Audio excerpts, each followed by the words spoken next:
अस्सलाम वालेकुम दोस्तों, उस्मान एग्रीकल्चर करते हैं मसूर से रेड काटा ट्राला किसी साफ सुथरी मकई है तो इनका की रेट लग्या वा तुहानूं दोस्तों मैं रेट शेयर करता हूँ। तो जो दो चार चैनल से नहीं उन्होंने गुजारिश है कि चैनल सबसक्राइब कर लो ताकि हर वीडियो तुहानूं दोस्तों मिलती है। दोस्तों मैं परली साइड से जाना, इधर मिट्टी बड़ी है, उधर जाके मकई भी तुहानूं मैं दिखाना वा तो बाकी तुहानूं की रेट चलता पे मकई का तुहानूं मैं भी तुहाडे नाल शेयर करदा।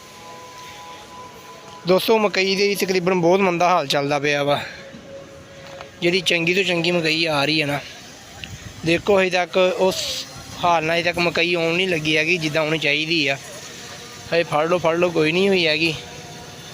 इन्हें मोस्टर थोड़ा ज़्यादा लगता तकरीबन 200 1700 1800 रुपया ये रेट फरोख्त होंदी पई है। तो मकई खुश्क मकई है दोस्तों, कोई मोस्चर नहीं है इनका, बिल्कुल खुश्क वा।